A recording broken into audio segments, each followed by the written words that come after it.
gentlemen, welcome back to our show. This is your host, Kerry Prestige. And today we are hosting an international brand. And remember, we are coming live from Pacific Waves Television, Pacific Towers, 22nd from. And with me, I have Jorin. Jorin, hi. Hi. It's a pleasure hosting you Thank you here very at Pacific Waves. Thank you very much. Yeah, I would like you to say hi to our viewers and listeners. Okay. Welcome. Hello, everybody. My name is Joreen Kenyan, and I am the founder Jorin Brands. Okay. How do you have an accent from Kenya? Yes. Where do you come from? Maybe you can give us a brief autobiography. Okay. Of who is Jorin. Okay. And where you have come from. Okay. Jorin is a young girl from Nyeri, Nyahururu, brought up in Nairobi, and studied in Nairobi as well. And I've done a degree in hotel management, and I'm currently doing my MBA in international business. So you are a graduate? Yes, I am. Okay, no wonder. Jorin, when did you come to America? I came in 2023. 2023. Yes. So you are now like 2 years? Yes, 2 years. 2 years. And you have a very famous blood. I do. What is this blood all about? So Jorin Brands is a brand that sells honey. Honey is our flagship product. And we also have other products like the seeds, chia seeds, pumpkin seeds. We also have peanut butter. We also sell lemonade lime. And we have started creating another product, which is the first ever honey-based energy drink in Africa, which will be sweetened with honey and not sugars. Okay, congratulations for that incredible job. What products did you say you sell? We do have honey, which is the flagship product. Na si ile ya kuwekwa bucket alafu nyuki mbili tatu hapo juu. Hapana. So it's honey? Yes. Then? Peanut butter. Peanut butter. And we have the seeds, the chia seeds, flax seeds, pumpkin seeds. And then we have the lemonade lime, which is a drink. And we also have the energy drink, which is the first ever honey-based energy drink in Africa. Kuna energy drink. Yeah, energy asali. Drink from Africa. From honey. Yes, imetengenezwa na asali. Na umesema ni energy drink. Yes. Okay. Now, who are your target population? And where do you sell your products? I sell my products both in Kenya and in the US. Okay. In Kenya, I majorly supply my honey to people who repackage honey, people who export honey. I also sell in the supermarkets. And then for the peanut butter and other products as well. We recently got certified for the lemonade lime, which was last month, December 2025. Sasa kutoka hapo, it hit the market this month. Okay. For the lemonade, for the, what is it called? The bee-charged energy drink. Okay. Iyo nayo tunafanya prototype kwa lab. Yeah. So ndio inatengenezwa, itatoka May of this year. And you are the CEO? Yes. Okay.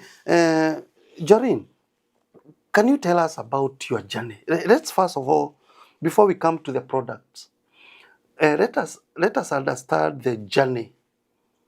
What inspired you to start this? Because now it's an international thing, eh? Can you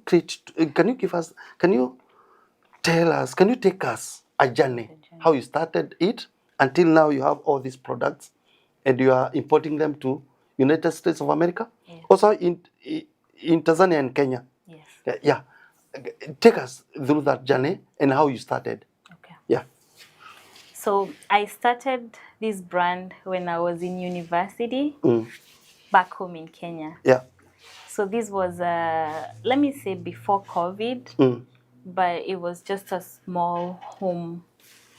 They call them cottage industry, where I started selling honey because my dad used to travel a lot. Wait, Doreen, you are in the college. Where were you? In the dormitory? In the dining hall? I'm seated with friends. How did that idea came? So we started actually by... Because we are here, we might inspire somebody. Yes. Yeah. Welcome. So when I was in uni, I had my twin sister and my friend, and we started selling peanut butter through my friend's contact because his name was Anthony and he had someone who used to sell peanut butter to him. So akaja na idea akasema, sasa mbona tuanze kufanya peanut butter ili tuweze kuuzia students, tupeleke canteen. So I would say when I was in uni, sikuwa spendthrift, so pocket money yangu nilikuwa na save. Alafu hapo ndio tulipata capital, tukaanza kuuza peanut butter, sell out within 2 weeks. And that's when I went back to the guy who sold us peanut butter. Nikamuuliza akona products gani nyingine, akasema akona asali. And my dad used to travel a lot na alikuwa anakuja na asali, lakini asali nyingi used to be fake honey. And when he tried my honey, he was like, this is good honey, where did you get it from? So that's where the idea started. I just got honey and I took it to my dad, and then I started selling it to people in the estate back home. And I also started selling it in the canteen back in school. And from there, I started making little sales here and there. And I would say my biggest achievement at that time was during Women's Day in 2021. I go to Catholic church. So my mom spoke with father, akamwambia niko na kasichana kakona asali ndio kameanza, could you let her display her honey on Women's Day? Okay. And that's how we ended up selling 600 kgs in one day. Jorin, there's something you have mentioned. So you have discipline in finances. Ulituambia you didn't misuse your pocket money. No. So may I say something that this great achievement starts with financial discipline. Can you mention something about financial discipline? Yeah. I would say for you to be able to have financial discipline, you have to first set goals for yourself in order to be able to know, if I'm saving, what am I saving for? And I normally tell the young people that you don't have to indulge in activities that make you spend money when you don't know where the next money is coming from. So that's what I did. Instead of spending the money that I got as my pocket money to go out, have fun, and do, all the fun things that young people do, niliweka kwa sako. Okay. And then by the time I was almost done with school, I had about 167,000. Jorin, this is amazing. You save your pocket money to 167,000. Yes, Kenya shillings. And how did you survive in college? College kuna kitu Au ulidoea za wenyewe? Sikudoea, lakini now that brings me back to another story. I used to run a fashion blog when I was in college, and that's what gave me money. So back then when YouTube started and when fashion blogs started, I used to have one of the top 5 fashion blogs in Kenya. Okay. So I still used to get a few thousand shillings from there. Am I even beginning?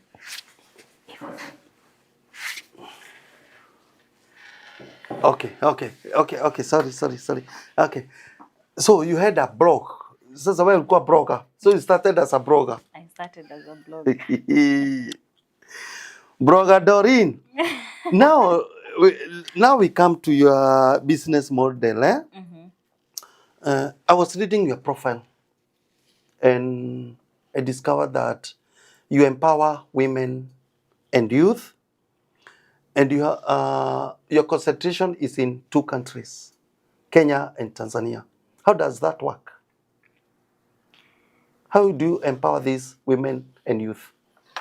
Okay, so I would say we get women and youth in marginalized communities. Okay. And these are women who are either married early at a very young age, women who are in drought-stricken areas, and then we give them free beehives. We train them on beekeeping, and then we subcontract them to be able to sell the honey to us. Okay. You identify them from marginalized whatever. Then you train them. Can you walk us through the process of training, subcontracting them, up to the stage where they start producing honey? Okay. Yeah. So I will identify a community in Kenya, let's say Isiolo, Okay. and then I will go down there to the chief, Mm.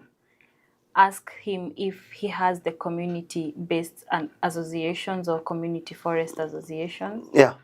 and then have the women and the youth stay in groups of 10. Okay. And then from there, depending on how much money we got in funding and how much money we're giving back as a company, we give them beehives. Like per group, if it's a group of 10 women, we give them 5 beehives. Okay. And from there, we give them the beekeeping equipments, which are the clothes, which are the spinners for harvesting honey. We show them practically how to harvest asali and how to not mix the wax and the honey. Alafu kutoka hapo, we subcontract them and they sign an agreement with us where they cannot sell the honey to anyone else other than us because we gave them everything for free.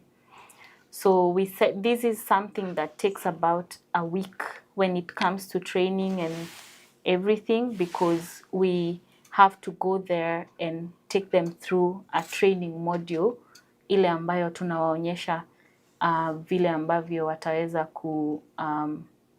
kuharvest asali after how many months, na pia tuna follow up na wao just to make sure that they're doing what they're supposed to do and they're doing well. Okay, where do they get bees? I'm trying to remember what my agriculture teacher told me. Ni mayai zinataga au ni kuzaliwa? Nyuki mnatoa wapi? Sasa. Or are they brooded? Where do they get the bees?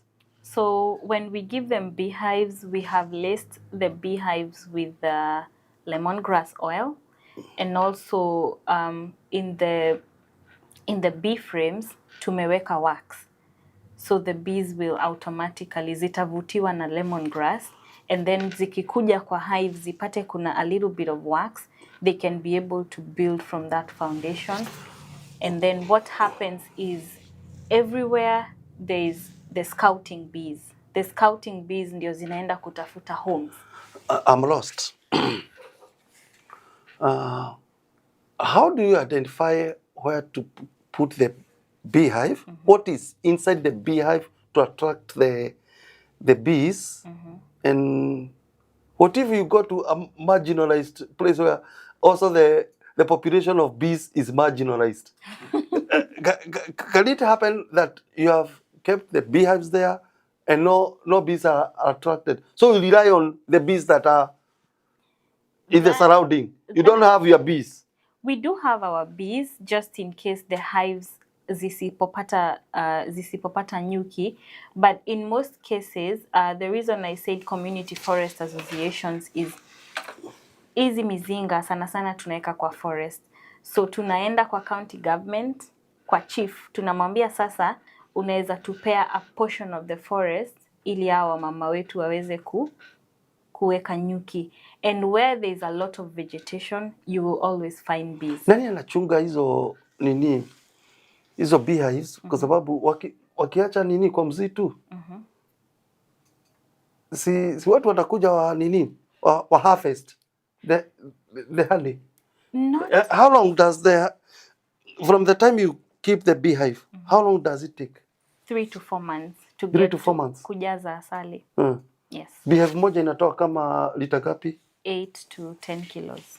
Okay. How much? 8 to 10 kilos. Okay. You said you import your honey to America. And we have this body called FDA. Okay. You also have what do we call the one from Kenya? KEBS. How do you work with them? So with KEBS, you have to be certified in order to be able to sell the honey in Kenya, and in order to be able to have a factory. But with KEBS also, I would say that I'm a product of Kirdi, and Kirdi is Kenya Institute Research and Development. So hapo ndio nilifanya training yangu ya asali. Okay. Ili niweze kujua haya maarifa yote ambayo niko nayo kuhusu asali. Okay. And then through them I was able to get KEBS. Yeah. And also the HACC HACCP certifications. Yeah. And then with KEBS it sets you apart from others because you're certified to be able to sell within the country and to also be able to export. And then with the FDA, you also it also gives you. Okay, and somebody is asking what FDA means. It's good to let them that it means Food and Drugs Administration here in America. Yes. Yeah. Continue. So FDA is the organization that makes sure huku America hamkuli vitu mbaya mbaya. So they are very strict when it comes to standards. Okay. And every time we bring our honey in to the States, they have to test the honey to make sure that it has not been adulterated. By the way, do you have some bottles with you here? Not here. Wewe ni mchoyo. Unajua hata nilikuwa nimejiprepare that tutapea mashabiki kadhaa honey. You want to ask some questions na tupeane kadhaa. Okay, continue. Tutauliza maswali na tutawapatia. Okay. Yeah. Na maybe niulize have you seen any impact with your products? Yes, Yeah. I have seen a lot of impact. Because one, we are able to give people in the society honey that has not been adulterated. Okay. So it's a trusted brand in Kenya and beyond the borders. Okay. Because it is tested. And also I would say social impact. Okay. Through the women and youth that we empower. Yeah. We have created a small microeconomy within our country. We have been able to give people who did not know what to do with themselves, we've been able to give them a stream of income that is sustainable and a stream of income that they can be able to get something from. It might not be much, but it is something that they can be able to fall back to. Maybe I can ask, how do you measure this success and these notable achievements? How do you measure them? I would say, one, I measure them through the numbers of the people that we have empowered. Okay. Also, I would say through the tonnage or the amount of honey that we sell. Okay. So the more my farmers produce, the more we sell, and the more we are able to keep empowering others and get more profits as well. Okay, can you share a story of one or two people who have benefited from this program? Okay. Yeah. So I would say there's a community back in Ukambani. Yeah. And we started with them in 2022. And it's a group of 6 women. And so far, right now, we have been able to do about 100 beehives for them. And they're able to produce, within every 3 months, they're able to produce about 500 to 700 kilograms of honey. Yeah. And these are women who were married off at a very early age. So right now it looks like they're the sole breadwinners of the family. Okay. So ndio wanaweza sasa take care of their families, their kids. Alafu pia tumewafunza kufanya table banking. The money that they get, they're able to help each other get loans. They're able to help each other buy pay school fees. They're able to help each other buy, things for the house hapa na pale, kama venye kunakuwa na chama za Kenya. So tumewafunza pia financial literacy. Yeah. Alafu pia naweza sema apart from that tumewafunza how to grow apart from beekeeping. Juu unajua beekeeping is not just a project yenye utakaa ukifanya kila siku. Yeah. Because you go put the beehives in the forest, ama put them in the secluded area, and then you just go check on them once a month. Yeah.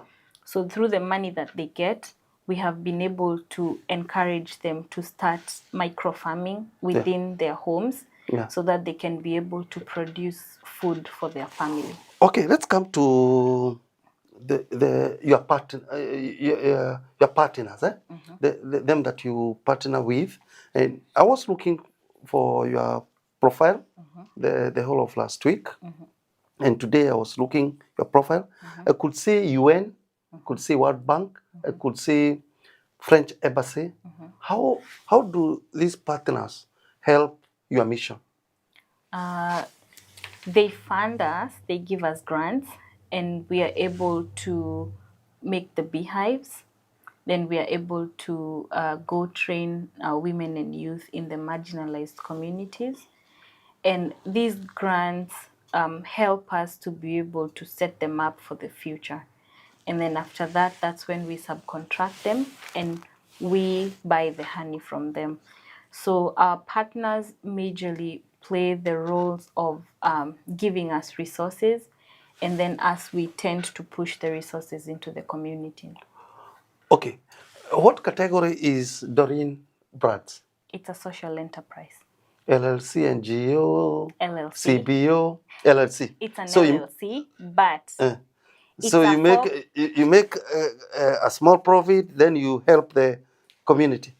I normally say with my company, if there is no impact, I don't have a company, because my company is built all around on helping people, creating jobs for them, creating income for them, and then now I can be able to create income from that. Okay. So mimi nasaidia watu, alafu wanakuja wananisaidia. How do you balance business goals with social impact? I would say they go hand in hand. Okay. Because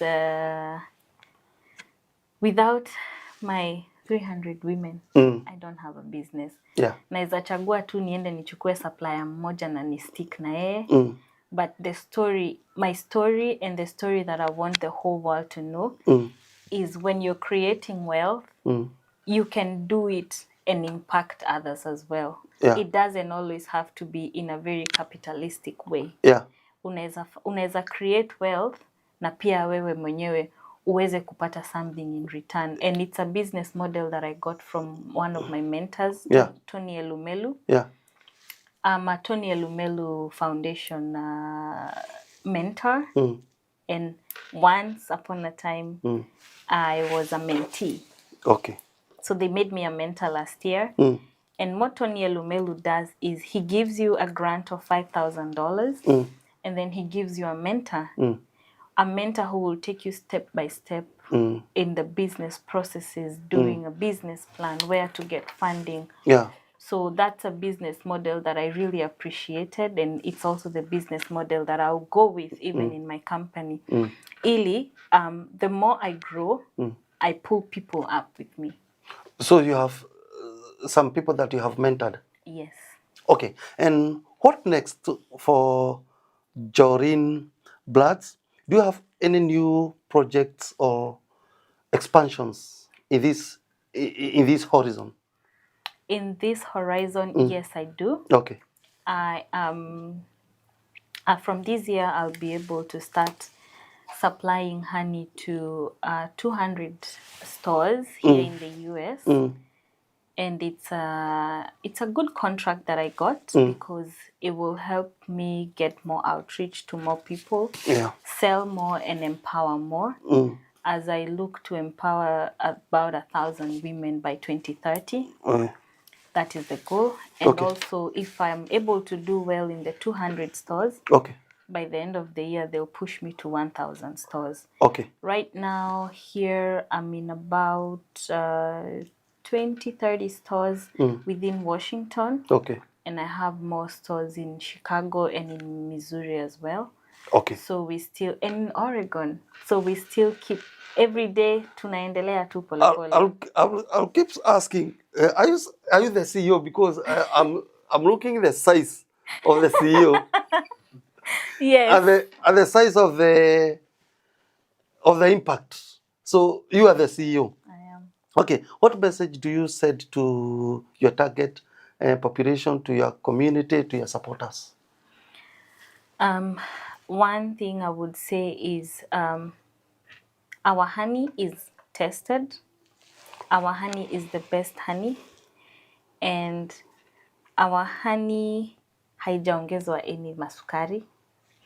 Also, I would say for the youth, most of the times we don't know what we want to do. But I normally say, if you have a dream, keep working on it. Okay.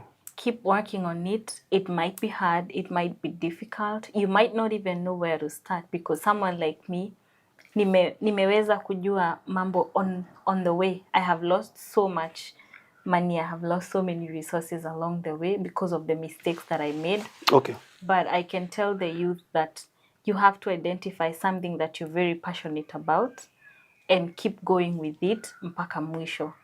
When I started Jorin Brands, I honestly thought that it was my retirement plan. So I was working on it slowly by slowly. Okay. Lakini kwenye tumefika, sioni kama ni retirement plan. Naona ni plan ya saa hii. I need to keep pushing and I need to keep pushing. Yeah. For the community, I would say let's keep being together as one. Let's keep helping each other. And use my business model as an example where you can create wealth for yourself and still help people in the process. Okay. My last question, how can our audience get involved with Jorin Brands? Okay. Ama milango imefungwa. Have you closed the doors? Milango sijafunga. Okay. Anybody who is in the US, you can always visit our factory back home in Kenya to see what we are doing. Our doors are open, so you can be able to see what we do. If anybody would like, we can also take them to see the projects that we've done both in Kenya and Tanzania, to see the kind of impact that we have been able to make back home. And also, I would say that we are open to working with members of the public. So if anybody wants to donate a beehive, if anybody wants to donate beekeeping materials, if anybody wants to donate learning materials for the women and youth back home, we are more than welcome to be able to take that. And we can also work in the process with you so that you can be able to see how we do our outreach. So you are limited, Joreen Bloods is limited uh, to Africa only. Don't we have bees in America? We Have do. you ever thought of starting that project here in America? Because we have a lot of forests. Yes. Yeah. So I do want to start the project here, but in Florida. I have already identified where I would like to start the project, and the reason I choose Florida is because it's a warm state na hakuna baridi. If I decided to do it here in Seattle, I would need to migrate my bees every time kuna Bees winter. are affected by rain and cold. Yes, by winter, by the They cold. don't reproduce. No, because They don't reproduce where there is cold. no. They stay in the hive na zinakula hiyo asali. Ile unategemea. Ile unategemea ndio zinakula. Okay, Doreen, your parting shot. My parting shot. Yeah. Thank you very much for hosting me here. Yeah. I do appreciate and would like everybody to go ahead and watch Pacific Waves TV. Yeah. Yeah. And also I will say for you to get our products, you can go to our website, jorinbrands.com. And can I give my phone number? In fact, give all your platforms. Okay. Where people can reach you. Okay. On Yeah. Facebook, Instagram, Twitter, TikTok. We are on Jorin Brands. And phone number in Kenya is 0723071355. Phone number here in the US is 206-944-9550. Write to us, let us know your opinion, let us know how we can keep empowering women and youth in our communities. And also, we would like everybody to be part of this journey. Nataka kila mtu anishike mkono, aone sasa vile tunaendelea empower our people back home in Africa, ili tuweze kupeleka asali beyond the US and beyond the Kenyan borders as well. Yeah. Na these numbers umetupea ni za business pekee? Ni za biashara pekee yake. Okay. Thanks so much, Doreen. It was a pleasure hosting you at Pacific Waves TV. Asante. Yeah, this is Gary Prestige. I was your host. Until next time. And we are going to invite you again. Okay. I'm sure our community, a lot of people are going to respond. Okay. So we are going to invite you again. Okay. Here at Pacific Waves TV USA. Until next time, bye-bye.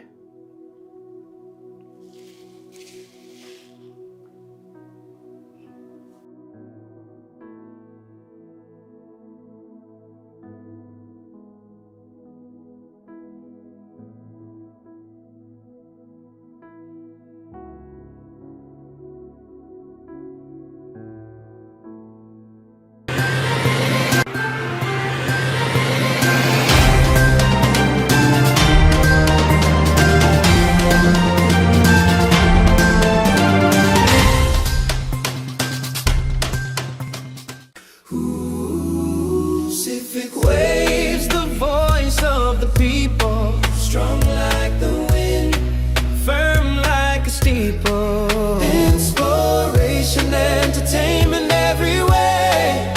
Pacific Waves TV and Radio USA, feel the wave, feel the sound. Pacific Waves, always give